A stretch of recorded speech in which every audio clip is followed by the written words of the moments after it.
मेरे प्यारे देशवासियों, मन की बात में आप सभी का एक बार फिर बहुत बहुत स्वागत है।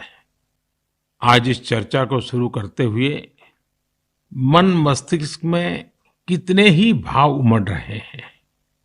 हमारा और आपका मन की बात का ये साथ अपने 99वें पायदान पर आ पहुंचा है। आमतौर पर हम सुनते हैं कि 99 का फेर बहुत कठिन होता है। क्रिकेट में तो नर्वस 90 को बहुत मुश्किल पड़ाव माना जाता है, लेकिन जहां भारत के जन जन के मन की बात हो, वहां की प्रेरणा ही कुछ और होती है।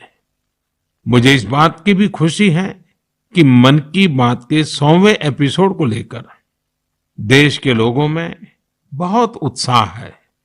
मुझे बहुत सारे संदेश मिल रहे हैं, फोन आ रहे हैं। आज जब हम आजादी का अमृतकाल मना रहे हैं, नए संकल्पों के साथ आगे बढ़ रहे हैं, तो 100वें मन की बात को लेकर आपके सुझावों और विचारों को जानने के लिए मैं भी बहुत उत्सुक हूं। मुझे आपके ऐसे सुझावों का बेसब्री से इंतजार है। वैसे तो इंतजार हमेशा होता है, लेकिन इस बार ज्यादा है। आपके ये सुझाव और विचार ही 30 अप्रैल को होने वाले 100वें मन की बात को और यादगार बनाएंगे। मेरे प्यारे देशवासियों, मन की बात में हमने ऐसे हजारों लोगों की चर्चा की है जो दूसरों की सेवा के लिए अपना जीवन समर्पित कर देते हैं।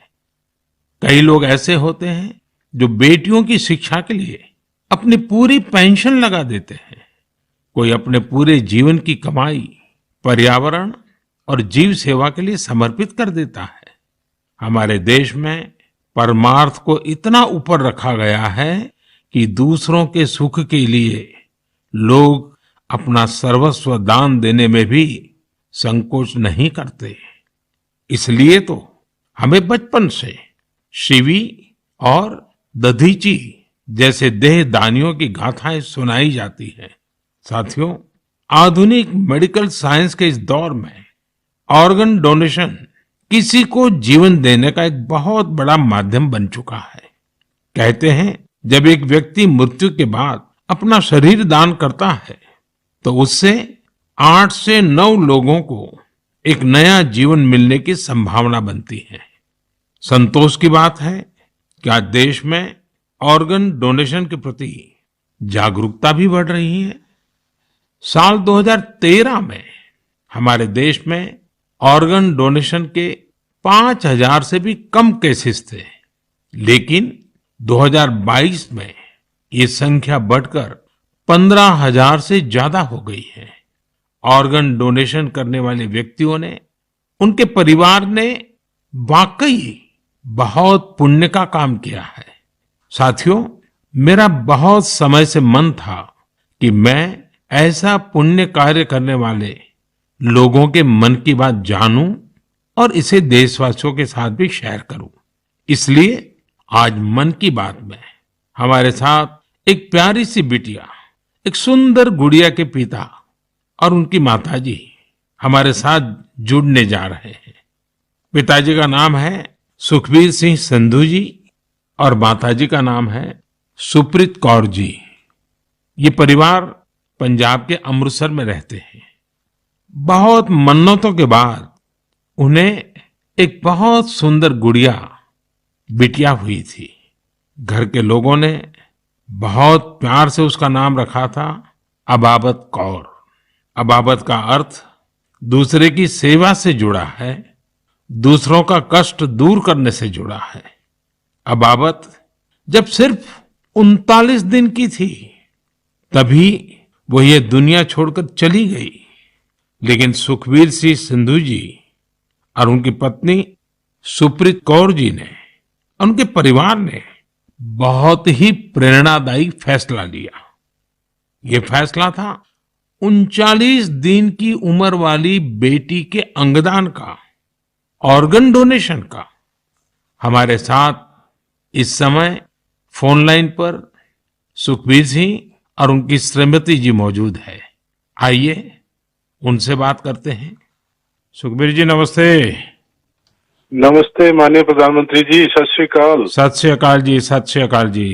सुखबीर जी, मैं आज मन की बात के संबंध में सोच रहा था तो मुझे लगा कि अबाबत की बात इतनी प्रेरक है, वो आप ही के मुंह से सुनूं, क्योंकि घर में बेटी का जन्म जब होता है तो अनेक सपने, अनेक खुशियां लेकर आता है। लेकिन बेटी इतनी जल्दी चली जाए, वो कष्ट कितना भयंकर होगा, उसका भी मैं अंदाज लगा सकता हूँ। जिस प्रकार से आपने फैसला लिया, तो मैं सारी बात जानना चाहता हूँ जी। सर, भगवान ने बहुत अच्छा बच्चा दिया था हमें। बहुत प्यारी गुड़िया हमारे घर में आई थी।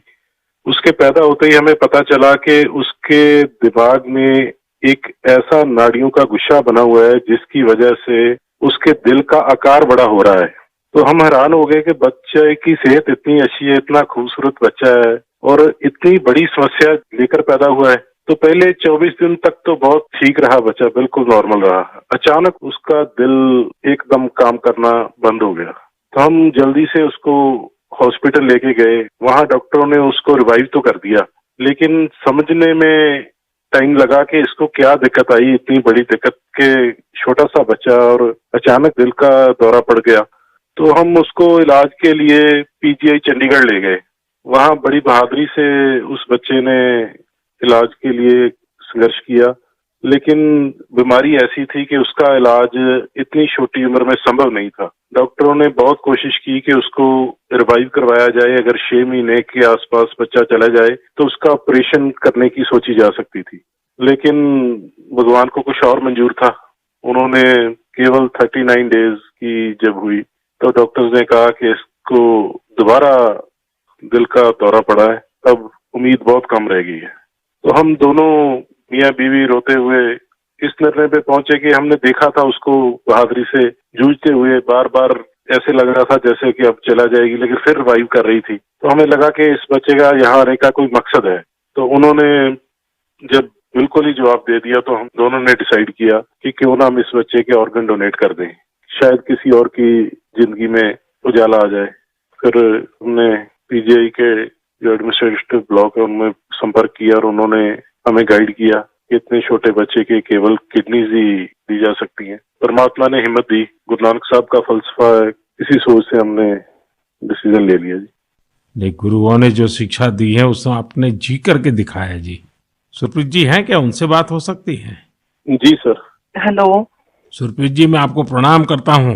नमस्कार सर। नमस्कार सर, ये हमारे लिए बड़ी गर्व की बात है कि आप हमसे बात कर रहे हैं।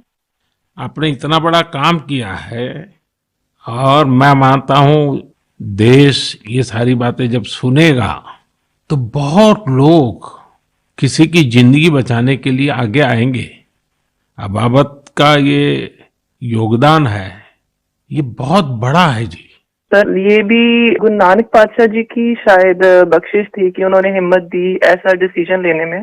गुरुओं की कृपा के बिना तो कुछ हो ही नहीं सकता जी। बिल्कुल सर, बिल्कुल।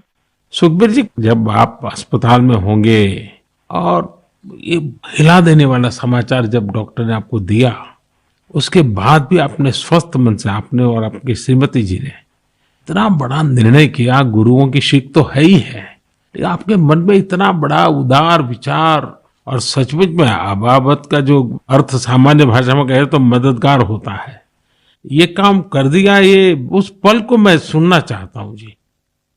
सर, एक्चुअली हमारे एक फैमिली फ्रेंड है प्रिया जी, उन्होंने अपने ऑर्गन डोनेट किए थे। उनसे भी हमें प्रेरणा मिली। तो उस समय तो हमें लगा कि शरीर जो है पंच तत्वों में विलीन हो जाएगा। जो कोई बिछड़ जाता है, चला जाता है, तो उसका शरीर को जला दिया जाता है या दबा दिया जाता है। लेकिन अगर उसके ऑर्गन किसी के काम आ जाए तो ये भले का ही काम है। और उस समय हमें और गर्व महसूस हुआ जब डॉक्टर्स ने ये बताया हमें कि आपकी बेटी इंडिया की यंगेस्ट डोनर बनी है जिसके ऑर्गन्स सक्सेसफुली ट्रांसप्लांट हुए। तो हमारा सर गर्व से ऊंचा हो गया कि जो नाम हम अपने पेरेंट्स का इस उम्र तक नहीं कर पाए, एक छोटा सा बच्चा आके इतने दिनों में हमारा नाम ऊंचा कर गया। और इससे और बड़ी बात है कि आज आपसे बात हो रही है इस विषय पे, हम प्राउड फील कर रहे हैं। सुखबीर जी, आज आपकी बेटी का सिर्फ एक अंग जीवित है ऐसा नहीं है। आपकी बेटी मानवता की अमर गाथा की अमर यात्री बन गई है। अपने शरीर के अंश के जरिए वो आज भी उपस्थित है। इस नेक कार्य के लिए मैं आपकी, आपकी श्रीमती जी की, आपके परिवार की सराहना करता हूं। Thank you sir. साथियों, ऑर्गन डोनेशन के लिए सबसे बड़ा जज्बा यही होता है कि जाते जाते भी किसी का भला हो जाए, किसी का जीवन बच जाए। जो लोग ऑर्गन डोनेशन का इंतजार करते हैं वो जानते हैं कि इंतजार का एक एक पल गुजरना कितना मुश्किल होता है। और ऐसे में जब कोई अंगदान या देहदान करने वाला मिल जाता है तो उसमें ईश्वर का स्वरूप ही नजर आता है। झारखंड की रहने वाली स्नेहलता चौधरी जी भी ऐसी ही थी जिन्होंने ईश्वर बनकर दूसरों को जिंदगी दी। 63 वर्ष की स्नेहलता चौधरी जी अपना हार्ट, किडनी और लीवर दान करके गई। आज मन की बात में उनके बेटे भाई अभिजीत चौधरी जी हमारे साथ हैं। आइए उनसे सुनते हैं। अभिजीत जी नमस्कार। प्रणाम सर। अभिजीत जी, आप एक ऐसी माँ के बेटे हैं जिसने आपको जन्म देकर एक प्रकार से जीवन तो दिया ही, लेकिन और जो अपनी मृत्यु के बाद भी आपकी माता जी कई लोगों को जीवन दे करके गई। एक पुत्र के नाते अभिजीत आप जरूर गर्व अनुभव करते होंगे। हाँ जी सर। आप अपनी माता जी के बारे में जरा बताइए, किन परिस्थितियों में ऑर्गन डोनेशन का फैसला लिया गया? मेरी माता जी सरायकेला बोल के एक छोटा सा गांव है झारखंड में, वहां पे मेरे मम्मी पापा दोनों रहते हैं। ये पिछले 25 साल से लगातार मॉर्निंग वॉक करती थी और अपने हैबिट के अनुसार सुबह 4 बजे अपने मॉर्निंग वॉक के लिए निकली थी। उस समय एक मोटरसाइकिल वाले ने इनको पीछे से धक्का मारा और वो उसी समय गिर गई, जिससे उनको सर पे बहुत ज्यादा चोट लगा। तुरंत हम लोगों ने उनको सदर अस्पताल सरायकेला ले गए, जहां डॉक्टर साहब ने उनकी मरहम पट्टी की, पर खून बहुत निकल रहा था और उनको कोई सेंस नहीं था। तुरंत हम लोगों ने उनको टाटा मेन हॉस्पिटल लेके चले गए। वहां उनकी सर्जरी हुई। 48 घंटे के ऑब्जर्वेशन के बाद डॉक्टर साहब ने बोला कि वहां पे चांसेस बहुत कम है। फिर हमने उनको एयरलिफ्ट करके एम्स दिल्ली लेके आए हम लोग। यहाँ पे उनकी ट्रीटमेंट हुई तकरीबन 7-8 दिन। उसके बाद पोजीशन ठीक था। एक दिन उनका ब्लड प्रेशर काफी गिर गया। उसके बाद पता चला उनकी ब्रेन डेथ हो गई है। तब फिर डॉक्टर साहब हमें प्रोटोकॉल के हिसाब ब्रीफ कर रहे थे ऑर्गन डोनेशन के बारे में। हम अपने पिताजी को शायद ये नहीं बता पाते कि ऑर्गन डोनेशन टाइप का भी कोई चीज होता है, क्योंकि हमें लगा वो उस बात को एब्जॉर्ब नहीं कर पाएंगे। तो उनके दिमाग से हम ये निकालना चाहते थे कि ऐसा कुछ चल रहा है। जैसे हमने उनको बोला कि ऑर्गन डोनेशन की बातें चल रही है, तब उन्होंने बोला कि नहीं नहीं, ये मम्मी का बहुत मन था और हमें ये करना है। हम काफी निराश थे उस समय तक, जब तक हमें ये पता चला था कि मम्मी नहीं बच सकेगी। पर जैसे ही ये ऑर्गन डोनेशन वाला डिस्कशन चालू हुआ, वो निराशा एक बहुत ही पॉजिटिव साइड चला गया और हम काफी अच्छे, एक बहुत ही पॉजिटिव एनवायरनमेंट में आ गए। उसको करते करते फिर हम लोग रात में 8 बजे काउंसलिंग हुई। दूसरे दिन हम लोगों ने ऑर्गन डोनेशन किया। इसमें मम्मी का एक सोच बहुत बड़ा था कि पहले वो काफी नेत्रदान और इन चीजों में, सोशल एक्टिविटीज में ये बहुत एक्टिव थी। शायद यही सोच को लेकर के ये इतना बड़ा चीज हम लोग कर पाए। और मेरे पिताजी का जो डिसीजन मेकिंग था इस चीज के बारे में, इस कारण से ये चीज हो पाया। कितने लोगों को काम आया अंग? इनका हार्ट, 2 किडनी, लिवर और दोनों आंख, ये डोनेशन हुआ था। तो 4 लोगों की जान और 2 जनों को आंख मिला है। अभिजीत जी, आपके पिताजी और माताजी दोनों नमन के अधिकारी हैं। मैं उनको प्रणाम करता हूँ। और आपके पिताजी ने इतने बड़े निर्णय में आप परिवारजनों का नेतृत्व किया, ये वाकई बहुत ही प्रेरक है। और मैं मानता हूँ कि माँ तो माँ ही होती है, माँ एक अपने आप में प्रेरणा भी होती है, लेकिन माँ जो परंपराएं छोड़ करके जाती है वो पीढ़ी दर पीढ़ी एक बहुत बड़ी ताकत बन जाती है। अंगदान के लिए आपकी माता जी की प्रेरणा आज पूरे देश तक पहुंच रही है। मैं आपके इस पवित्र कार्य और महान कार्य के लिए आपके पूरे परिवार को बहुत बहुत बधाई देता हूं। अभिजीत जी धन्यवाद जी, और आपके पिताजी को हमारे प्रणाम जरूर कह देना। जरूर जरूर, थैंक यू।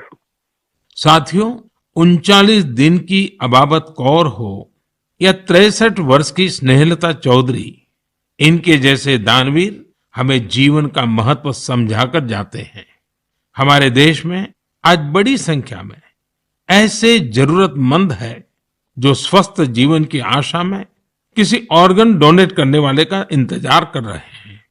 मुझे संतोष है कि अंगदान को आसान बनाने और प्रोत्साहित करने के लिए पूरे देश में एक जैसी पॉलिसी पर भी काम हो रहा है। इस दिशा में राज्यों की डोमिसाइल की शर्त को हटाने का निर्णय भी लिया गया है। यानी अब देश के किसी भी राज्य में जाकर मरीज ऑर्गन प्राप्त करने के लिए रजिस्टर करवा पाएगा।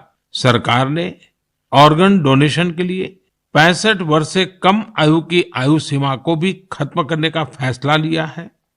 इन प्रयासों के बीच मेरा देशवासियों से आग्रह है कि ऑर्गन डोनर ज्यादा से ज्यादा संख्या में आगे आए। आपका एक फैसला कई लोगों की जिंदगी बचा सकता है, जिंदगी बना सकता है। मेरे प्यारे देशवासियों, ये नवरात्र का समय है, शक्ति की उपासना का समय है। आज भारत का जो सामर्थ्य नए सिरे से निखर कर सामने आ रहा है, उसमें बहुत बड़ी भूमिका हमारी नारी शक्ति की है। हाल फिलहाल ऐसे कितने ही उदाहरण हमारे सामने आए हैं। आपने सोशल मीडिया पर एशिया की पहली महिला लोको पायलट सुरेखा यादव जी को जरूर देखा होगा। सुरेखा जी एक और कीर्तिमान बनाते हुए वंदे भारत एक्सप्रेस की भी पहली महिला लोको पायलट बन गई है। इसी महीने प्रोड्यूसर गुनीत मोंगा और डायरेक्टर कार्तिकी गोंजाल्विस, उनकी डॉक्यूमेंट्री एलिफेंट विस्परर्स ने ऑस्कर जीतकर देश का नाम रोशन किया है। देश के लिए एक और उपलब्धि भाभा एटॉमिक रिसर्च सेंटर की साइंटिस्ट बहन ज्योतिर्मयी मोहंती जी ने भी हासिल की है। ज्योतिर्मयी जी को केमिस्ट्री और केमिकल इंजीनियरिंग की फील्ड में IUPAC का विशेष अवार्ड मिला है। इस वर्ष की शुरुआत में ही भारत की अंडर 19 महिला क्रिकेट टीम ने T20 वर्ल्ड कप जीतकर नया इतिहास रचा। अगर आप राजनीति की ओर देखेंगे तो एक नई शुरुआत नागालैंड में हुई है। नागालैंड में 75 वर्षों में पहली बार 2 महिला विधायक जीतकर विधानसभा पहुंची है। इनमें से एक को नागालैंड सरकार में मंत्री भी बनाया गया है। यानी राज्य के लोगों को पहली बार एक महिला मंत्री भी मिली है। साथियों, कुछ दिनों पहले मेरी मुलाकात उन जाबाज बेटियों से भी हुई जो तुर्की में विनाशकारी भूकंप के बाद वहां के लोगों की मदद के लिए गई थी। ये सभी NDRF के दस्ते में शामिल थी। उनके साहस और कुशलता की पूरी दुनिया में तारीफ हो रही है। भारत ने UN मिशन के तहत शांति सेना में वुमेन ओनली प्लेटून की भी तैनाती की है। आज देश की बेटियां हमारी तीनों सेनाओं में अपने शौर्य का झंडा बुलंद कर रही है। Group captain Shaliza Dhami combat unit में कमांड अपॉइंटमेंट पाने वाली पहली महिला वायुसेना अधिकारी बनी है। उनके पास करीब 3000 घंटे का फ्लाइंग एक्सपीरियंस है। इसी तरह भारतीय सेना की जांबाज कैप्टन शिवा चौहान सियाचिन में तैनात होने वाली पहली महिला अधिकारी बनी है। सियाचिन में जहां पारा -60 डिग्री तक चला जाता है, वहां शिवा 3 महीनों के लिए तैनात रहेगी। साथियों, यह लिस्ट इतनी लंबी है कि यहां सबकी चर्चा करना भी मुश्किल है। ऐसी सभी महिलाएं, हमारी बेटियां आज भारत और भारत के सपनों को ऊर्जा दे रही हैं। नारी शक्ति की ये ऊर्जा ही विकसित भारत की प्राणवायु है।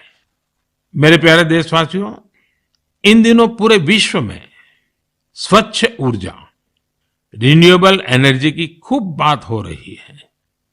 मैं जब विश्व के लोगों से मिलता हूं तो वो इस क्षेत्र में भारत की अभूतपूर्व सफलता की जरूर चर्चा करते हैं। खासकर भारत सोलर एनर्जी के क्षेत्र में जिस तेजी से आगे बढ़ रहा है वो अपने आप में एक बहुत बड़ी उपलब्धि है। भारत के लोग तो सदियों से सूर्य से विशेष रूप से नाता रखते हैं। हमारे यहाँ सूर्य की शक्ति को लेकर जो वैज्ञानिक समझ रही है, सूर्य की उपासना की जो परंपराएं रही हैं, वो अन्य जगहों पर कम ही देखने को मिलते हैं।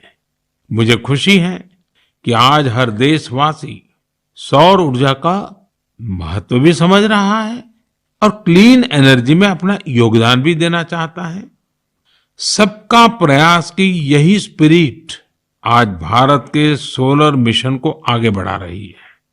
महाराष्ट्र के पुणे में ऐसे ही एक बेहतरीन प्रयास ने मेरा ध्यान अपनी ओर खींचा है। यहाँ एमएसआर ऑलिव हाउसिंग सोसाइटी के लोगों ने तय किया कि वे सोसाइटी में पीने के पानी, लिफ्ट और लाइट जैसी सामूहिक उपयोग की चीजें अब सोलार एनर्जी से ही चलाएंगे। इसके बाद इस सोसाइटी में सबने मिलकर सोलर पैनल लगवाए। आज इन सोलर पैनल से हर साल करीब 90,000 किलोवाट आवर बिजली पैदा हो रही है। इससे हर महीने लगभग 40,000 रुपए की बचत हो रही है। इस बचत का लाभ सोसाइटी के सभी लोगों को हो रहा है। साथियों, पुणे की तरह ही दमन दीव में जो दीव है, जो एक अलग जिला है, वहां के लोगों ने भी एक अद्भुत काम करके दिखाया है। आप जानते ही होंगे कि दीव सोमनाथ के पास है। दीव भारत का पहला ऐसा जिला बना है जो दिन के समय सभी जरूरतों के लिए 100% क्लीन एनर्जी का इस्तेमाल कर रहा है। दीव की इस सफलता का मंत्र भी सबका प्रयास ही है। कभी यहां बिजली उत्पादन के लिए संसाधनों की चुनौती थी। लोगों ने इस चुनौती के समाधान के लिए सोलर एनर्जी को चुना। यहां बंजर जमीन और कई बिल्डिंग्स पर सोलर पैनल्स लगाए गए। इन पैनल से दीव में दिन के समय जितनी बिजली जरूरत होती है उससे ज्यादा बिजली पैदा हो रही है। इस सोलर प्रोजेक्ट से बिजली खरीद पर खर्च होने वाले करीब 52 करोड़ रुपए भी बचे हैं। इससे पर्यावरण की भी बड़ी रक्षा हुई है। साथियों, पुणे और दीव उन्होंने जो कर दिखाया है, ऐसे प्रयास देश भर में कई और जगहों पर भी हो रहे हैं। इनसे पता चलता है कि पर्यावरण और प्रकृति को लेकर हम भारतीय कितने संवेदनशील हैं और हमारा देश किस तरह भविष्य की पीढ़ी के लिए बहुत जागृत है। मैं इस तरह के सभी प्रयासों की हृदय से सराहना करता हूं। मेरे प्यारे देशवासियों, हमारे देश में समय के साथ स्थिति परिस्थितियों के अनुसार अनेक परंपराएं विकसित होती है। यही परंपराएं हमारी संस्कृति का सामर्थ्य बढ़ाती हैं और उसे नित्य नूतन प्राण शक्ति भी देती है। कुछ महीने पहले ऐसी ही एक परंपरा शुरू हुई काशी में। काशी तमिल संगमम के दौरान काशी और तमिल क्षेत्र के बीच सदियों से चले आ रहे ऐतिहासिक और सांस्कृतिक संबंधों को सेलिब्रेट किया गया। एक भारत श्रेष्ठ भारत की भावना हमारे देश को मजबूती देती है।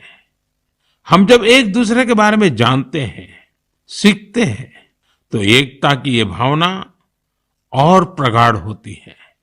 यूनिटी की इसी स्पिरिट के साथ अगले महीने गुजरात के विभिन्न हिस्सों में सौराष्ट्र तमिल संगमम होने जा रहा है। सौराष्ट्र तमिल संगमम 17 से 30 अप्रैल तक चलेगा। मन की बात के कुछ श्रोता जरूर सोच रहे होंगे कि गुजरात के सौराष्ट्र का तमिलनाडु से क्या संबंध है। दरअसल सदियों पहले सौराष्ट्र के अनेकों लोग तमिलनाडु के अलग अलग हिस्सों में बस गए थे। ये लोग आज भी सौराष्ट्री तमिल के नाम से जाने जाते हैं। उनके खान पान, रहन सहन, सामाजिक संस्कारों में आज भी कुछ कुछ सौराष्ट्र की झलक मिल जाती है। मुझे इस आयोजन को लेकर तमिलनाडु से बहुत से लोगों ने सराहना भरे पत्र लिखे हैं। मदुरई में रहने वाले जयचंद्रन जी ने एक बड़ी ही भावुक बात लिखी है। उन्होंने कहा है कि 1000 साल के बाद पहली बार किसी ने सौराष्ट्र तमिल के रिश्तों के बारे में सोचा है। सौराष्ट्र से तमिलनाडु आकर के बसे हुए लोगों को पूछा है। जयचंद्रन जी की बातें हजारों तमिल भाई बहनों की अभिव्यक्ति है। साथियों, मन की बात के श्रोताओं को मैं असम से जुड़ी हुई एक खबर के बारे में बताना चाहता हूं। ये भी एक भारत श्रेष्ठ भारत की भावना को मजबूत करती है। आप सभी जानते हैं कि हम वीर लासित बोरफुकन जी की 400वीं जयंती मना रहे हैं। वीर लासित बोरफुकन ने अत्याचारी मुगल सल्तनत के हाथों से गुवाहाटी को आजाद करवाया था। आज देश इस महान योद्धा के अदम्य साहस से परिचित हो रहा है। कुछ दिन पहले लासित बोरफुकन के जीवन पर आधारित निबंध लेखन का एक अभियान चलाया गया था। आपको यह जानकर आश्चर्य होगा कि इसके लिए करीब 45 लाख लोगों ने निबंध भेजे। आपको ये जानकर भी खुशी होगी कि अब यह एक गिनीज रिकॉर्ड बन चुका है। और सबसे बड़ी बात है, और जो ज्यादा प्रसन्नता की बात यह है कि वीर लासित बोरफुकन पर ये जो निबंध लिखे गए हैं उसमें करीब करीब 23 अलग अलग भाषाओं में लिखा गया है और लोगों ने भेजा है। इनमें असमिया भाषा के अलावा हिंदी, अंग्रेजी, बांग्ला, बोडो, नेपाली, संस्कृत, संथाली जैसी भाषाओं में लोगों ने निबंध भेजे हैं। मैं इस प्रयास का हिस्सा बने सभी लोगों की हृदय से प्रशंसा करता हूं। मेरे प्यारे देशवासियों, जब कश्मीर या श्रीनगर की बात होती है तो सबसे पहले हमारे सामने उसकी वादियां और डल झील की तस्वीर आती है। हम में से हर कोई डल झील के नजारों का लुत्फ उठाना चाहता है, लेकिन डल झील में एक और बात खास है। डल झील अपने स्वादिष्ट लोटस स्टेम्स, कमल के तनों या कमल ककड़ी के लिए भी जानी जाती है। कमल के तनों को देश में अलग अलग जगह अलग अलग नाम से जानते हैं। कश्मीर में इन्हें नादरू कहते हैं। कश्मीर के नादरू की डिमांड लगातार बढ़ रही है। इस डिमांड को देखते हुए डल झील में नादरू की खेती करने वाले किसानों ने एक एफपीओ बनाया है। इस एफपीओ में करीब 250 किसान शामिल हुए हैं। आज ये किसान अपने नादरू को विदेशों तक भेजने लगे हैं। अभी कुछ समय पहले ही इन किसानों ने 2 खेप यूएई भेजी है। ये सफलता कश्मीर का नाम तो कर ही रही है, साथ ही इससे सैकड़ों किसानों की आमदनी भी बढ़ी है। साथियों, कश्मीर के लोगों का कृषि से ही जुड़ा हुआ ऐसा ही एक और प्रयास इन दिनों अपनी कामयाबी की खुशबू फैला रहा है। आप सोच रहे होंगे कि मैं कामयाबी की खुशबू क्यों बोल रहा हूं। बात है ही खुशबू की, सुगंध की ही तो बात है। दरअसल जम्मू कश्मीर के डोडा जिले में एक कस्बा है भदरवा। यहाँ के किसान दशकों से मक्के की पारंपरिक खेती करते आ रहे थे, लेकिन कुछ किसानों ने कुछ अलग करने की सोची। उन्होंने फ्लोरिकल्चर यानी फूलों की खेती का रुख किया। आज यहाँ के करीब 2500 किसान, 2500 किसान लेवेंडर की खेती कर रहे हैं। इन्हें केंद्र सरकार के एरोमा मिशन से मदद भी मिली है। इस नई खेती ने किसानों की आमदनी में बड़ा इजाफा किया है और आज लेवेंडर के साथ साथ इनकी सफलता की खुशबू भी दूर दूर तक फैल रही है। साथियों, जब कश्मीर की बात हो, कमल की बात हो, फूल की बात हो, सुगंध की बात हो, तो कमल के फूल पर विराजमान रहने वाली मां शारदा का स्मरण आना बहुत स्वाभाविक है। कुछ दिन पूर्व ही कुपवाड़ा में मां शारदा के भव्य मंदिर का लोकार्पण हुआ है। ये मंदिर उसी मार्ग पर बना है जहां से कभी शारदा पीठ के दर्शनों के लिए जाया करते थे।